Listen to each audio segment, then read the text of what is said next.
we use short, simple sentences. So whenever you have a conjunction in it, and, or, whenever you see commas in your work, whenever you see a sentence that goes beyond 2 typewritten lines, you probably have more than one idea in that sentence.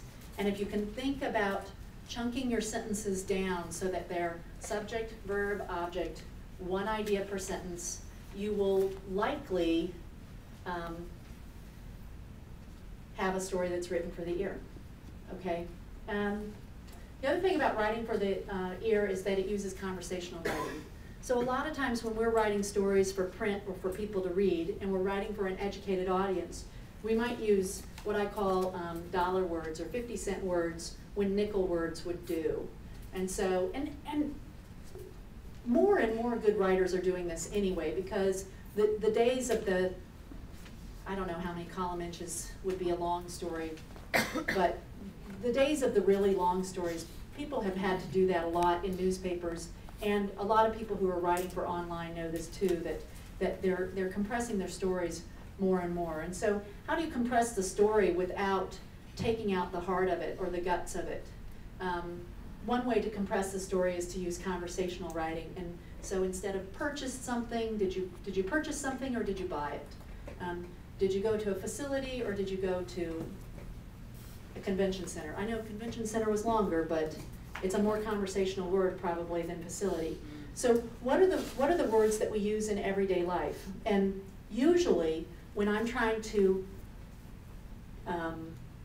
interpret something, when I'm trying to take a story and make it conversational, I write it how I write it first, because that's the way I write.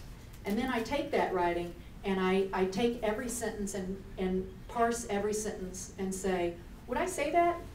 Wait a minute. I'm telling my friend here, and I would probably throw in some curse words. So after I say it the way I'd say it to a friend, I take out the incorrect grammar and I take out the things that aren't appropriate for my public audience, okay? But other than that, there are a lot of things that we say in very simple ways to the people around us when we're trying to explain something. You know, when somebody that you love asks you, what did you do today? And you tell them about the story that you worked on. Do you tell that story in the same way that you wrote the story? Probably not.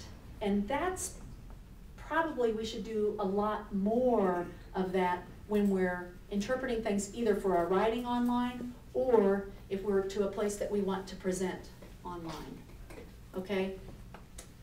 Long-winded point. Okay, so uses the active voice most of the time, follows linear order most of the time. It's not always, sometimes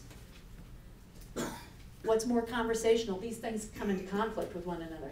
Something that might be more conversational doesn't follow a linear order all the time. And if I ever have a challenge and I'm putting one rule up against the other, for me, conversational always wins. Likewise, we're going to, in 2 seconds, we're going to get to what I call, no, I lied, 10 minutes, we're going to get to what I call visual grammar. And whenever I have a choice with visual grammar about what's accurate or correct and what is the story always wins. Conversational writing always wins, and story always wins. And every once in a while, in broadcast style writing, I've been faced with something that's conversational and grammatically incorrect. Oh, wow. And I split the